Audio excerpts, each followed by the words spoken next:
Bismillahirrahmanirrahim. Assalamualaikum warahmatullahi wabarakatuh. Pada video kali ini kita akan membahas tentang tutorial bagaimana membuat kelas yang baru di Trello yang telah kita buat. Yang pertama, Anda login ke Trello seperti biasa. Kemudian pastikan Anda berada pada boards, klik boards-nya. Nah, ini adalah tampilan boards. Scroll ke bawah dan di sini ada create new board. Di sini kita ada tempat untuk membuat kelas kita yang pertama. Silahkan diklik. Nah, ini silahkan saja terserah Anda mau membuat board ini apakah berdasarkan kelas, misalnya kelas IPA 3 misalnya, atau kelas 11 IPA 3, nanti bisa bikin lagi board yang baru kelas 11 IPA 2, kelas 11 IPA 1, dan seterusnya. Itu kalau kita ingin membuat board ini berdasarkan kelas yang dipisah-pisah. Tapi kalau Anda ingin membuat board ini berdasarkan kategori mata pelajaran atau topik tertentu, maka tulis saja topik atau mapel yang dimaksud. Misalnya saya menulis board ini dengan topik, maka anatomi tumbuhan. Karena kebetulan saya mengajar anatomi tumbuhan di Universitas Siliwangi. Ya, jadi sekali lagi ini tergantung boardnya mau digunakan atau dibagi berdasarkan kategori kelas kah, atau kategori mata pelajaran kah, atau topik kah, atau apapun itu bebas. Ya. Kemudian klik workspace visible-nya. Di sini ada 3 status, ada privat. Privat itu berarti hanya saya sendiri yang bisa mengedit dan melihat isi Trello saya atau isi board ini. Kalau workspace adalah selain saya yang bisa mengedit dan melihat isi board ini, saya juga bisa memasukkan beberapa teman dengan cara menginvite-nya atau mengundangnya dengan email. Jadi yang bisa mengedit dan melihat adalah saya dan teman saya yang sudah terdaftar emailnya oleh saya nanti. Atau bisa membuat statusnya menjadi public. Public di sini artinya semua orang yang punya alamat Trello saya, khususnya alamat board ini, board anatomi tumbuhan ini, maka semuanya bisa melihat, tapi tidak bisa mengedit. Yang mengedit hanya saya sendiri. Ya, jadi saya biasanya lebih memilih public dulu. Saya pilih public, kemudian yes, maka statusnya akan berubah menjadi public. Berarti semua orang bisa melihat isi board anatomi tumbuhan ini, tapi mereka tidak bisa mengedit, kecuali saya. Kemudian background-nya bisa dipilih, ya. Di sini ada 4. Tapi kalau dirasa pilihan background-nya tidak sesuai dengan pilihan Anda klik yang ini, more. Kemudian klik see more. Nah, di sini ada banyak pilihan. Silakan langsung search saja, misalnya Anda mau memilih wallpaper yang ada tema kelasnya. Nah, ini ada tema kelas, silahkan dipilih. Misalnya saya ingin memilih tema yang ini.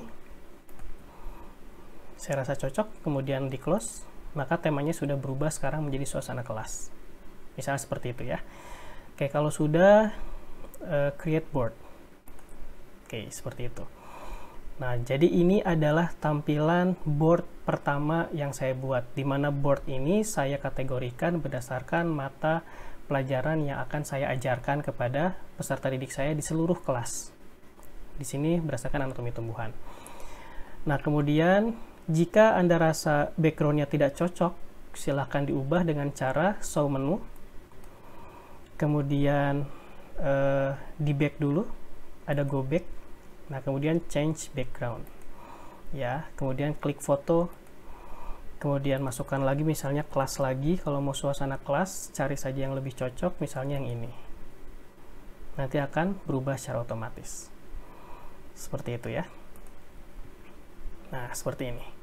Oke, kemudian jika ingin memasukkan deskripsi, sekali lagi klik yang ada di show menu ini, klik, kemudian back lagi, karena ini tadi bekas kita memilih wallpaper, kemudian back lagi, about this board.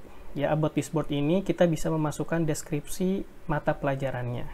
Misalnya karena board saya dikategorikan berdasarkan mata pelajaran, maka saya akan mengisinya dengan deskripsi mata pelajaran anatomi tumbuhan itu apa. Ya, saya isi seperti ini. Jika sudah, maka di save. Nah, jadi nanti pengunjung Trello saya akan tahu bahwa oh, mata kuliah ini adalah untuk mempelajari bla bla bla bla dengan berapa SKS dan ada apa saja di situ. Gitu ya. Kalau sudah, back lagi. Kemudian silahkan more untuk mengedit dulu status dari board ini. Kemudian masuk ke setting, ya, masuk ke setting. Siapa yang bisa mengomentari? Nah, di sini ada commenting permission. Siapa yang boleh mengomentari? Kalau saya pribadi, saya izinkan semua pengguna Trello bisa mengomentari. Jadi saya pilihnya yang paling bawah, ya. Yang paling bawah. Kalau yang member saja berarti hanya orang yang saya undang ke dalam Trello yang bisa mengomentari. Tapi karena saya ingin semua orang bisa melihat Trello saya, maka saya klik yang ini.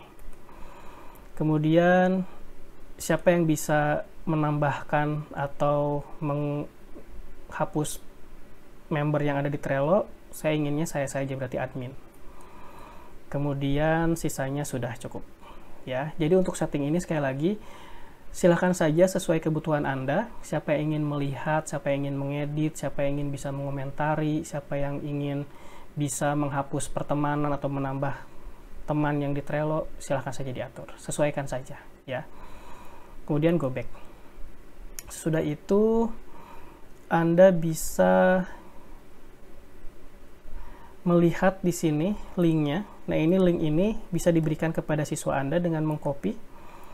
Silakan diberikan, nanti bisa di-copy oleh siswa di browsernya dengan cara mengcopy paste link yang tadi diberikan gurunya, maka dia akan otomatis masuk ke board yang telah dibuat gurunya seperti ini.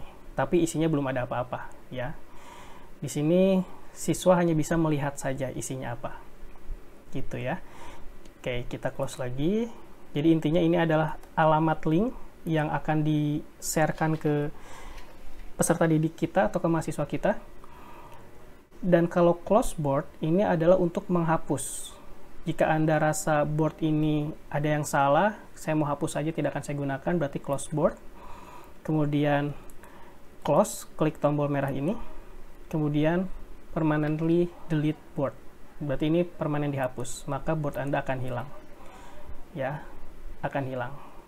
Jadi board tidak ditemukan lagi. Jadi kalau kita cek lagi, misalnya kita masuk lagi ke Trello, maka board yang tadi itu sudah tidak ada, sudah kosong. Ya.